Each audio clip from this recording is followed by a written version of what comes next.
Hi everyone. So I'm going to show you now a video about Amberlynn, and the video is by Alan Roberts. You all will know that I'm a fan of his and his straight talking in regards to weight loss, eating, nourishing, proper eating properly, and exercise. He talks a lot of sense. Is very forthright, extremely forthright, and to the point.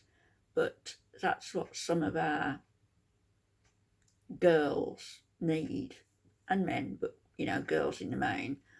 I don't really cover Nicocado or anybody. What he's saying here about Amberlynn is what I've said all along. I don't know whether he uses the word boring in there, but she's a terribly boring individual. Drones on, she's got this inherent arrogance from somewhere, and I've got no idea why she feels so superior to everybody else, but clearly she does. And she's a pretty obnoxious person, actually. There's nothing like with Chantal, she's obnoxious too. That's their personalities, and I'm not going to beat around the bush and say that they were tuppence, because the way they act, they aren't. Candy, I've got more time for. So I'm going to play this video with Alan Roberts. I will comment a little bit throughout it. I'm not going to play all of it, I'm going to play some of it. And as you'll see, I think you'll agree with what he's got to say. I certainly do. Amberlynn complains, as does Foodie Beauty, about all the hateful comments and criticism. But if they didn't get that, if people weren't hateful towards them, weren't critical of them, there weren't reaction videos about them, they would have very little income. It's the reaction channels, it's the viewers who want to watch a train wreck, it's the subscribers, it's the members who, stupidly in my opinion, will pay these girls a regular amount every single month just to be able to comment. And a lot of the times, with foodies certainly, their comments will be deleted and they'll be blocked, and they're paying money for nothing. But let's listen to what Alan's got to say, and I think that you'll agree. The link to his channel I will put in my description. Here we go. It's ridiculous. Get there faster. Get there faster. I'm sorry if anybody's getting their fifis hurt by me being harsh with this fat woman, but she's not helping herself. No, everybody, society has pussyfooted around this long enough. She is gluttoning herself to death. Yes, this is the end game of fat acceptance. Deliberately. It's a death cult. She has made herself a complete victim of everything and responsible for nothing. Absolutely. Also a fat acceptance trait. Just because she talks about losing weight does not mean she's not a fat acceptance advocate. Because she tries to pretend that nothing's her fault. It's all this disorder, that disorder. You know what? Suck it the fuck up. Ridiculous. Somebody asked the question how I stopped binging. You can get our coaching for it. She's got every illness under the sun, hasn't she? A whole other thing about it. For when my life is absolutely going to change. I can see myself. When my life is absolutely going to change. She will hate having surgery. She will absolutely hate it. There's so many foods she won't be able to eat.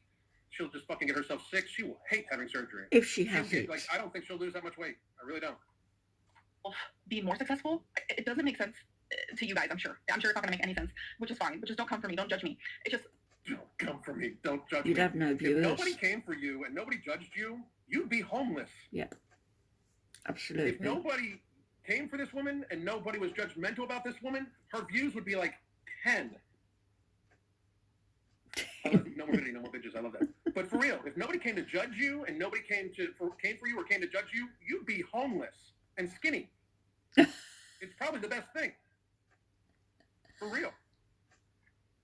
Homeless and It seems skinny. like more attainable. I don't think she'd be skinny. It's like there's an actual date. I don't know how to explain it. It's weird, okay? It's just because I hate the unknown. I hate the unknown. It's like the worst. But it's something that is possible. You should really hate what's going to happen in a couple of years because there's a whole bunch of unknown after your heart stops.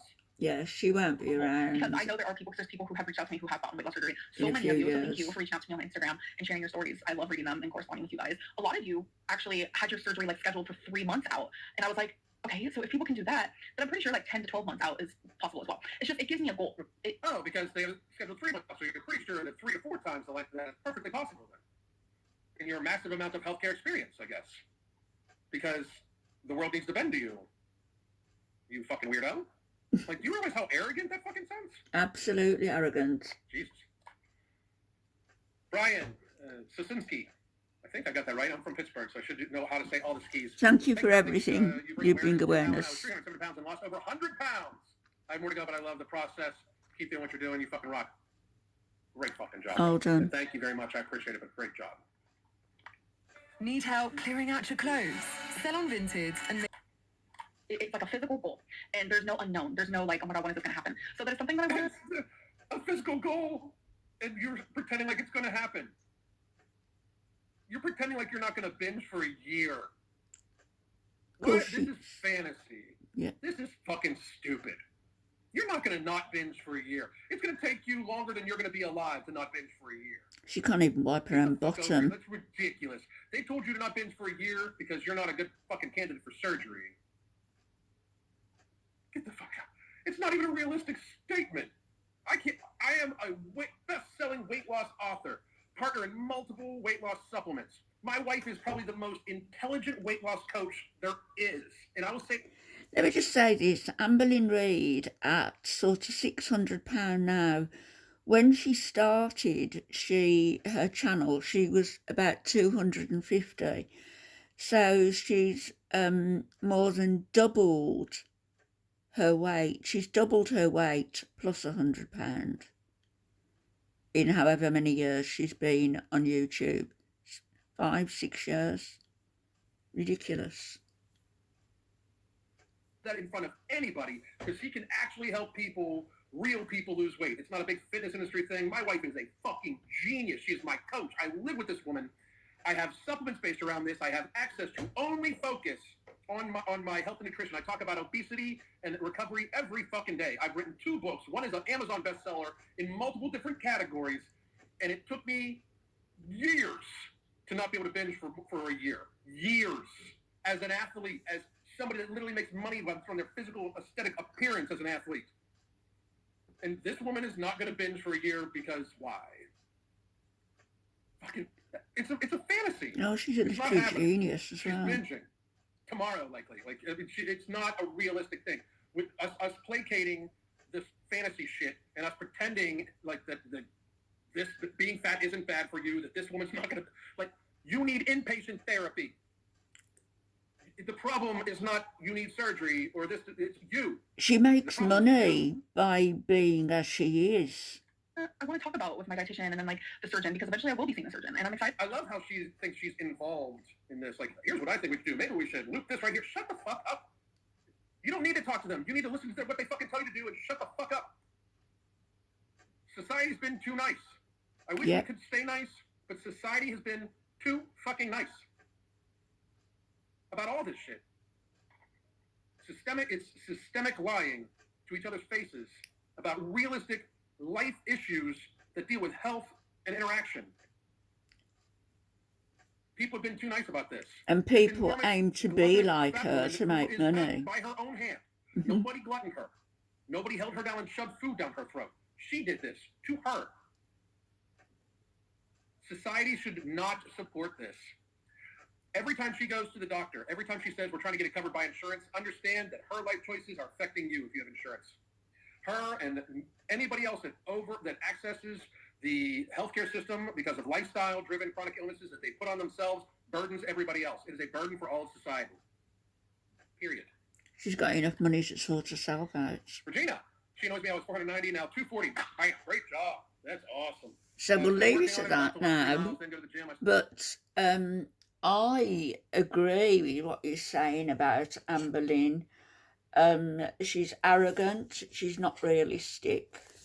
She shows on her video, she's always talking about her illnesses, and she shows a gluttony like Chantal does. You know, they're breaking terms of service all the time on YouTube, and YouTube just lets it go, probably because they make a lot of money doing it. I don't know.